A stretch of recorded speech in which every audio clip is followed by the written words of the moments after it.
I just got a good deal on this 2008 KLX 140. Just got it home, getting ready to unload it. Thought I'd give you a quick look at it here. Got a few things that needs some attention on. I'll show you that when I get this thing unloaded. Let's have a look at this bike and see what we need to do straight away to make this thing more rideable. It looks like both levers are gonna need to be replaced. The clutch is broken off. The brakes bent over really good there. If you sit on it, I noticed this when I was riding it in and test riding it. The left handlebar is really bent down pretty good. It needs to be replaced, really. You could probably make do with these bars, but I do have an extra set laying around the garage, so I'm going to go ahead and replace the bars and the levers. The good news is the seller gave me a set of levers that he had got for this bike, so I'm going to use those since they were free. He also gave me a battery tender for this bike, so keep the battery nice and charged up. That's probably a $30 value at least right there. He said the battery was only about a year old and the oil change was pretty fresh, so let's see what the oil looks like. It should be pretty decent if he was telling the truth there. It looks good. So yeah, the oil looks nice and clean, brand new looking, and it's almost over full here. So we'll double check that, make sure it's not over full. The tires are pretty worn out. The back tires pretty worn down. Front tires probably old, but I'll probably replace this back tire to start with. Let's see if we can get a look at the pads. You can see the pad material there. It's pretty good shape for front brakes. This bike won't get a lot of use, just be putting around the yard on it. So front brakes looking decent. I got some better lighting here on the back pads. They're more worn out than the front. Probably can stand to be replaced here soon, but they're gonna get the job done for a little while, just riding around the yard here. All right, on the left side here, just having a quick look at it. The countershaft sprocket cover is gone. There's supposed to be a little plastic guard here over this and a little metal case saver, so that's been removed. A lot of people remove those just because this makes it easier to clean and whatnot. The chain and sprockets are pretty toasted. You can tell how loose it looks. And if you just grab the chain and move it around, I mean, it is ridiculously loose on the sprocket. You should not be able to move the chain on the sprocket like this. Really loose. And then to give you a view of the sprocket teeth, they're really thin. Not bent over crazily, but there's definitely way more space in between each tooth than there should be. It's definitely worn out. Same goes for the countershaft sprocket. You can see how thin the teeth are. It's starting to curl over a bit. And one thing I noticed that is unfortunate is it looks like there's quite a bit of oil wetting around this countershaft sprocket. That's not normal. That tells me that there's a little rubber seal on this shaft that might be leaking there. Or it could just be because the oil is over full, hopefully. So we'll change these chain and sprockets out and get the oil level in the right position. Good news is it's not dripping oil badly. It's not leaking real bad. It's just a little wet there. Let's go ahead and check the air filter while we're at it here. I think that's underneath the left side cover here. So we're gonna take that left number plate off and have a look at the air filter. All right, we're gonna take this number plate off. It's just a single 8mm bolt. All right, and then the air filter should be underneath this cover here. Looks like 3 8mm bolts.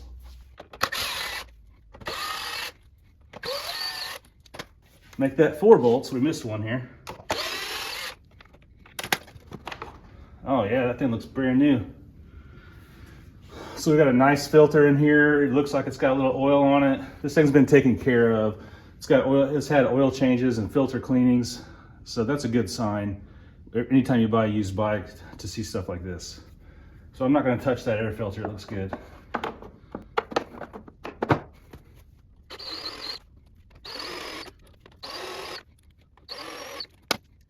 I never like to do my final tightening with the drill. I have to use my hands here and so I can feel the torque on it. You don't want to over torque anything plastic, like any of these plastic covers. They don't need a whole lot of torque.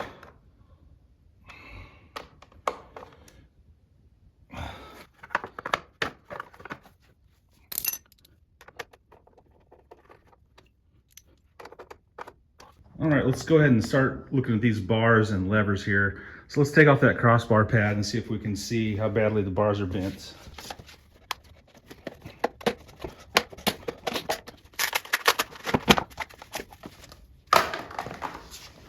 So this left side, you can see how badly they're bent. Somewhere around in this area is where it just takes a sharp dive down here. So instead of, trying to bend these back to somewhat straight, I did have a look around my shop, my garage, and I did find a set of bars that I had removed some years ago. These are Renthal bars, they're nice. And having a look at them, they don't appear to be bent. If they are bent, they're not much, not nearly as bad as those. I think they're in really good shape. Now, obviously, they're bigger, they're for a bigger bike, but handlebars, if you have too wide of bars, you can cut them down. So that's what I'm gonna do. I'm gonna go ahead and take a tape measure and see how wide these bars are. Also, I have another 140 here in the shop. I'm gonna go ahead and measure how wide those are. Also, just make sure I get the right width. And then, take a hacksaw basically and cut off a little bit off each side. I also found an old pair of grips I had laying around. So that's all I need. I got some bars and grips. So I'm gonna go ahead and replace these things. I should mention the bars are the right size. They're 7/8 diameter. All handlebars are either 7/8 size, which is kind of standard, or 1 1/8, which are the fat bars. So make sure if you get some used bars or replacement bars, that they're the 7/8 size, the smaller size. First thing I'm gonna do is get these levers off. So I'm gonna go ahead and remove the bolts that hold the perches on, the clutch perch and the front brake, master cylinder perch there. So I'm gonna crack these loose with a ratchet. Oh, they're already kind of loose-ish. And then I'll probably use a drill to take it off the rest of the way.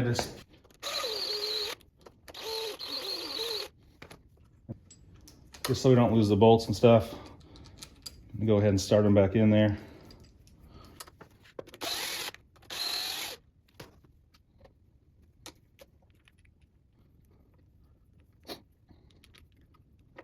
All right, now the starter switch here is just a Phillips screw that holds it on. So I'll go ahead and take that off. Once it gets pretty loose, it's probably gonna just come off. There you go. And these little clamps could pop off of there, and that's all right. I'll just get the screw started here so it holds these two halves together, and just put this somewhere where you're not gonna lose it. Same thing goes for the kill switch here. There's a couple of Phillips screws on this one. Probably get to this bottom one easier.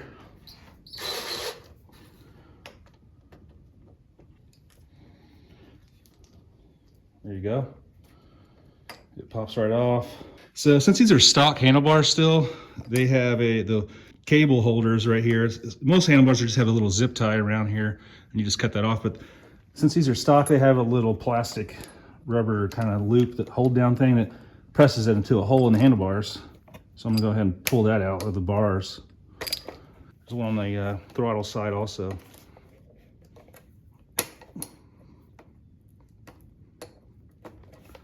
There we go. Now the only thing left is the throttle side here.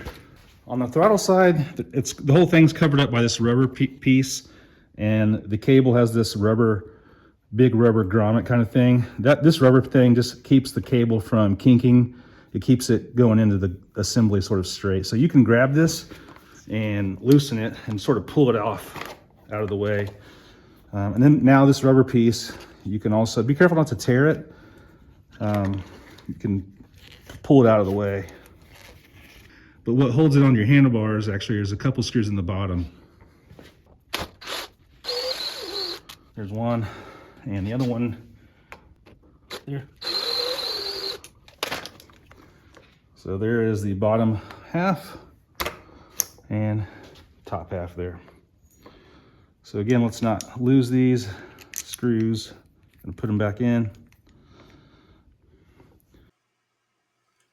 Go ahead and pull your throttle tube off now.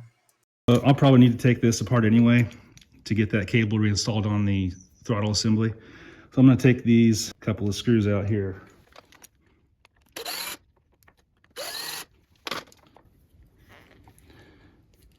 And now I'm just going to unscrew the cable, and it ought to pull out of there. There you go. Now you can pull this cable out of here and slide this rubber piece off. Nothing holding the bars except these bolts here. So we're going to go ahead and get those bolts removed and take these bars off. All right, this is a 10mm size bolt. You can use a socket or a wrench, whatever. I have a ratchet wrench here.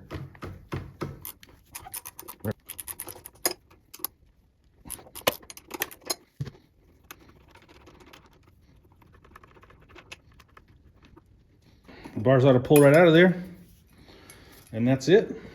All right, guys, we're going to measure these old removed bars, see how wide they are. We're also going to measure the other 140 I have in here and just get an idea of about how wide these bars should be. And again, this isn't going to be rocket science. It's not going to be perfect, but I'm just using this 140 to put around the yard, and I don't want full-size bars on them. I want kind of standard size bars. So let's just see how wide these things are. It's about 29 to 29 and a quarter. 29 and a quarter, we'll call it, just to be safe. Wide. Now let's go check that other bike. Here we are with this other 140 I have here. And this one has both grips on it. So it's probably going to be a little wider, but it's about 29 and a quarter. So you could say probably about 29-ish with the grips off. So 29, 29 and a quarter, right around in there. All right, here's the good bars I'm going to put on this bike. So let's see how wide they are. They're about 31 and a half with no grips on here, 31 and a half. So I'm just going to do some quick math here with my calculator. 31 and a half minus 29 and a quarter, about 2 and a quarter I need to take off, divided by 2.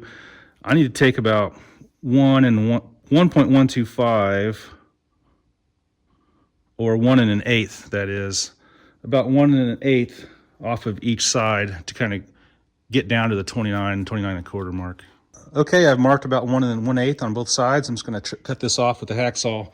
So just get yourself a hacksaw and a little bit of elbow grease. Again, I'm only doing this because I have these pair of bars laying around and I don't want to buy new ones.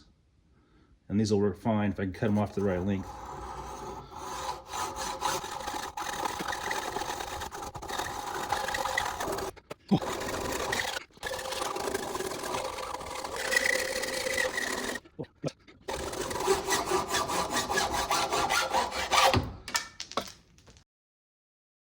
All right, let's do the other side here.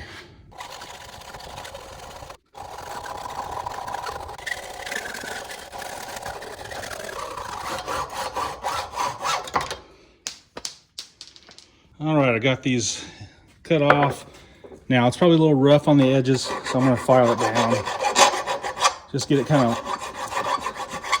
make sure the bar's cut kind of even and clean off any burrs or sharp edges.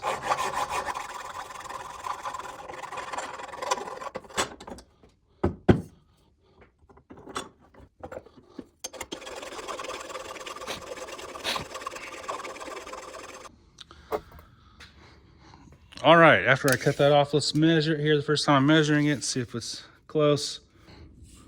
Yeah, measuring it here after cutting it off. It's 29 and a quarter. It's within a 1/4 inch of what those other bars, the stock bars and my other 140 is. I managed to take these bars I've had laying around and cut them down to the right size. So let's go ahead and start putting them on the bike. All right, let's go ahead and get these put on here. Gonna set them on.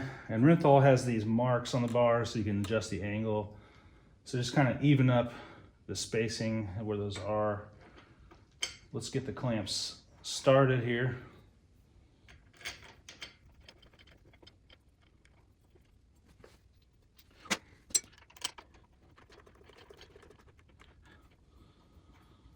And this is what I mean by the spacing. You can kind of see these numbers sticking out.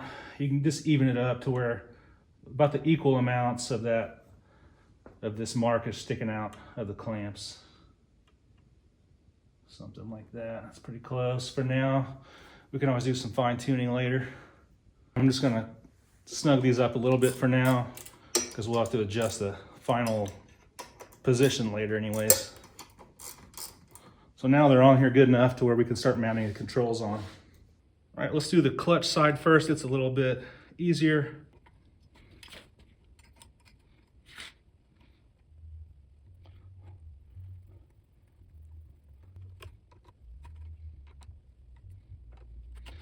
All right, I'm gonna go ahead and mount this clutch perch back on, even though we're gonna be changing the lever here soon.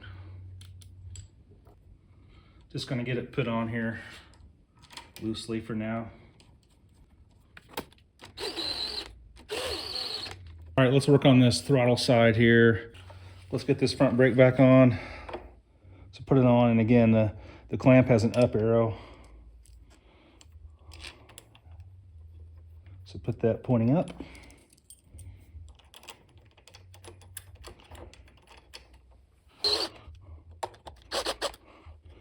We're just going to get this loosely put on for now.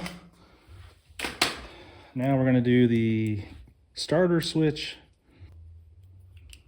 So put the threaded part on the bottom, threaded part of the clamp, that is.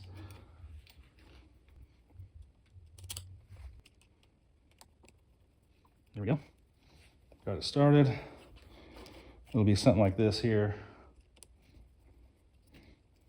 Now before you put any of the throttle tube on, make sure you put this rubber boot on first. So slide your rubber boot over the handlebars. Get that started. Now you can put your throttle tube on. And go ahead and put your top half of your assembly on there. The cable will have to poke through that rubber boot there.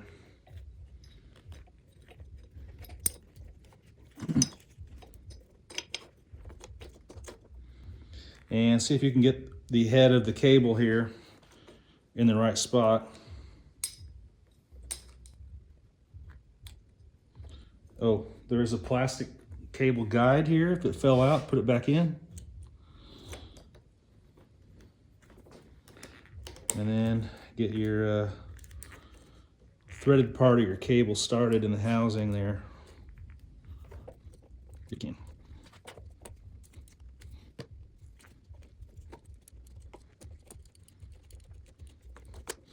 Now we'll get the bottom half of your throttle assembly on there. I'm just going to rotate the whole thing over here so I can see it. Put it on. Get these screws started.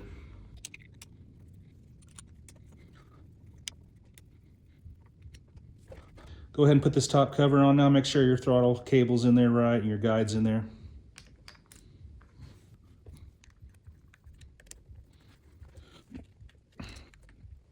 Okay. Now it's kind of all on here loosely, so that's a good start here. Make sure your front brake and your starter are in there like way too much so they're out of the way. And put your throttle assembly where you think you're going to want it at. You can always tweak the location of it later. You don't want it to where the throttle tube is hung up against the end of your bars. So push it all the way in and then stick it back out. I don't know, 1/8 of an inch or something small. And then let's tighten down those screws.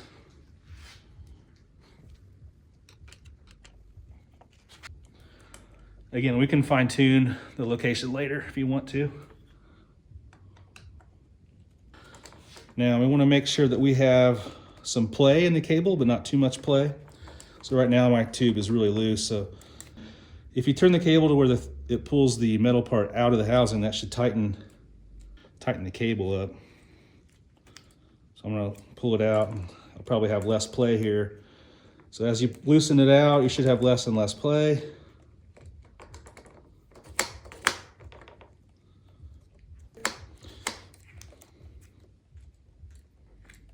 Once you're happy with that, tighten down the lock nut against the housing.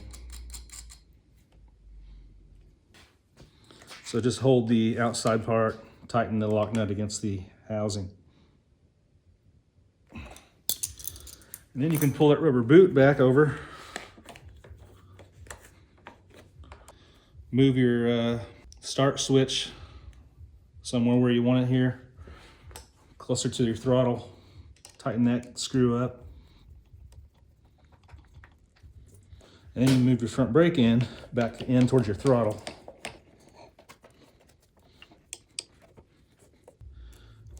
Tighten it back up a little bit. Again, we can fine tune all these locations later once we get everything else locked down and the bars in the right spot we like it. All right, let's put on the grips.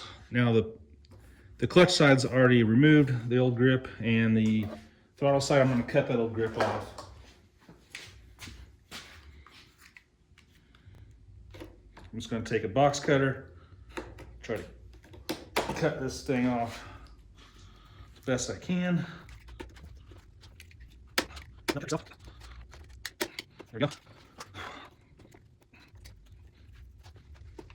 So that came off nice and clean. If yours had a bunch of glue in there and your grip stuck to it, just take a wire brush or even a wire wheel on a drill and clean it up as best you can.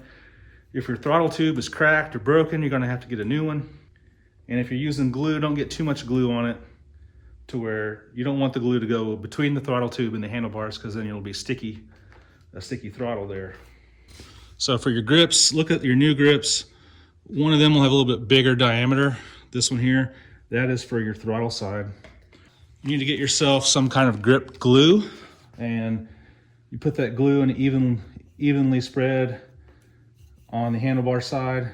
You don't need to put any inside the grip, just put it on the tube here. I just got some good old-fashioned Scott's grip stick here, which is tried and true old type of glue here. Have yourself a rag handy. When you put it on there, you'll have some excess on the inside. Just wipe it off. The grip that I pulled off had the waffle on half of it, the other half was smooth. If you have that kind of grip, when you get done installing it, you want the smoother part where your palm sits, where your hand sits. That's supposed to be less wear and tear on your hand and still give you some grip where your fingers go.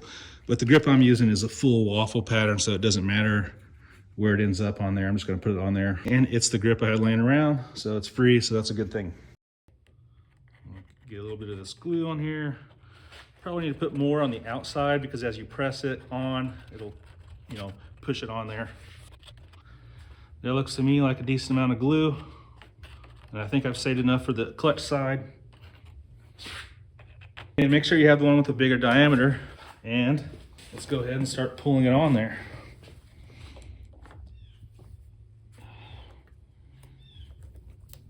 Oh yeah, it's going on good. So I'm just gonna slide it on.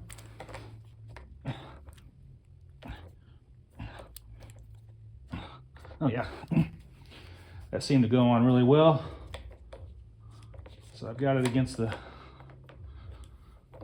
all the way on there, and just get it straight to where that waffle pattern is in a straight line. And really just let it sit there and dry. Later on, if it still has a little movement, you can put some safety wire around there. I'm just wiping off some of the excess glue now. Again, we're gonna let it dry at least overnight there. Okay, let's work on the clutch side grip now. Make sure your clutch lever is loose and your kill switch, so you can move them all the way in, out of the way, so that you have enough room to push this on all the way. So I'm gonna go ahead and put the rest of my glue on here. Again, put more on the outside, because as you push that grip on, it's gonna push it up anyways. You might as well use all the rest of your glue stick if you've already got your other side on anyway. All right, so let's go ahead and get this on. This might be a little harder since it's the smaller diameter grip, but your bars are a little smaller than the throttle tube. So I'm just spreading out that opening as I pull it on. You can twist it if it's too tight. It went on there nice and nicely here. Again, move your clutch out of the way and pull it all the way on there, all the way against your bars. That's pretty good. You can give it a little twist so that some of that glue spreads around, and then just get it where you want it. Once you're happy with it, let's wipe off that excess glue. And that's about it. All right, now we got these new grips on here. We're just gonna let them dry overnight. All right, again, the seller gave me these brand new levers he bought. They're bought off of Amazon. I can share the link to these in the product description of this video for you guys. They're pretty cool. They're green, match the bike. They are adjustable a little bit. You can adjust, how far in and out the levers are for good fitment. And they're pretty cost effective, fairly cheap for the pair here. So I'm gonna go ahead and install these. We'll start with the clutch side. All right, so to replace your clutch lever, let's pull this boot off. so we can see it. So get it to where that slot lines up with the slot in the perch and just pull it off. Now you can kind of just follow that groove.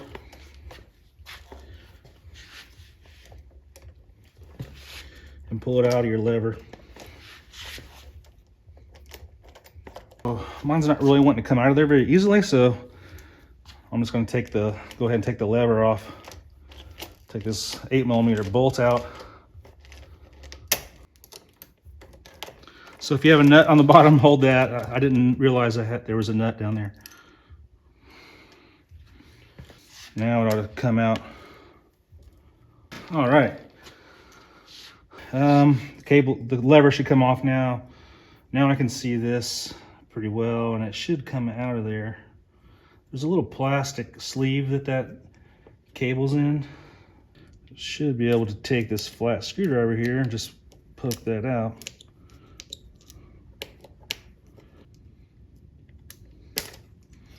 There you go. You can kind of see that plastic sleeve was kind of chewed up, stuck in there, but anyway, it came off. So let's see if we can get this new one installed. It ought to go in the same spot here. Get your cable routed through there right.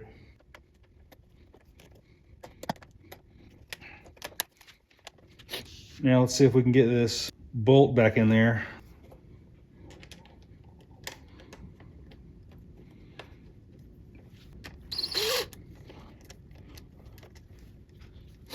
Okay, so let's get this the lock nut on the bottom here. All right. So that's on there good. Put it where we want it, and let's tighten the cable up. That's too much play in a cable. So loosen this up here. You want about an 1/8 of an inch, 1/16 of an inch, just a little bit of play.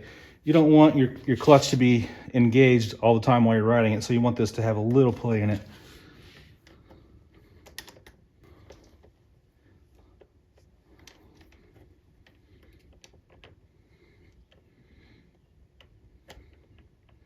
Something like that. We'll start with that. We can always adjust it later. Then tighten your thumb wheel lock nut up here and pull your rubber boot back over. So these have the little bit of adjustment, these levers. You can turn this out with a wrench to basically make this lever stick out more if you'd like to. But I'm gonna leave it about where it is. And these levers are breakaway, so if you fall over, they'll fold over like this, which is kind of nice. All right, I'm gonna go ahead and pull the rubber boot back over. Okay, now let's change out this front brake lever the same way. So there's a nut on the bottom of this one. Just loosen that up, take it off. And then take the bolt out on top here. It's a 10mm.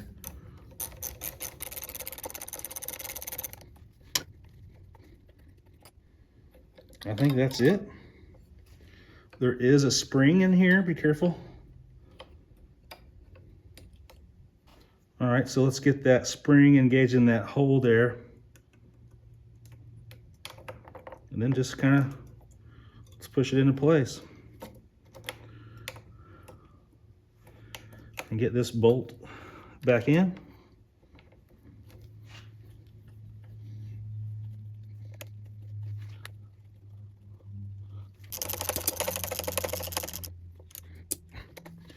Let's get this nut back on the bottom. And just tighten that nut up.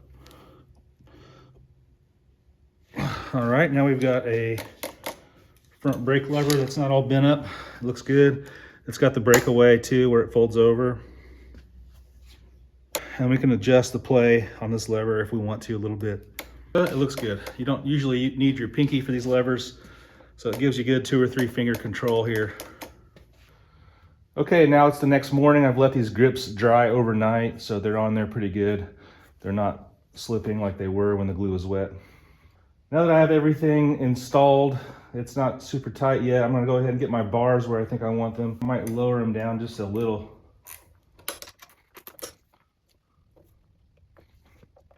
something like that. Sounds about right there. It's pretty good. So I'm gonna go ahead and tighten these bars down, kind of the final tightening.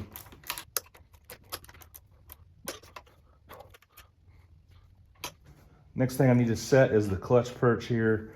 I think I'm gonna move it out just a little bit.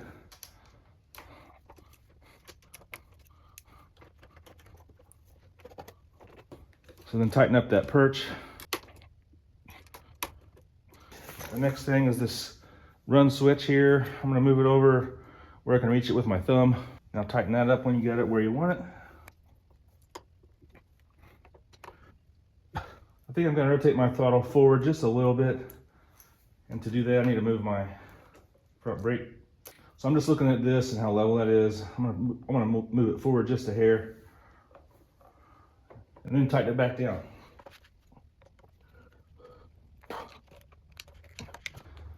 Again, make sure your throttle play is good. I've already done that and tightened that lock nut down. So I'm gonna push this rubber grommet back over that adjuster there. Okay, start switch, have it in a good spot where you can reach it, and then tighten that down. And then lastly here, you have your front brake lever. You just come in as close as you can to that starter switch. And for me, it's pretty much all the way up until it touches the throttle cable grommet here.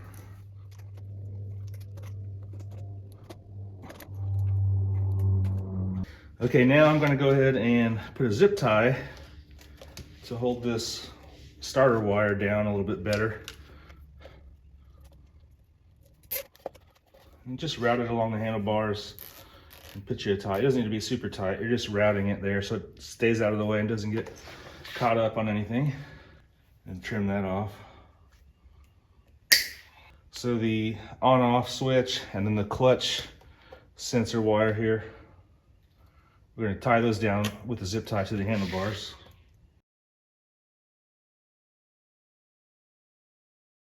And now we can put our crossbar pad back on.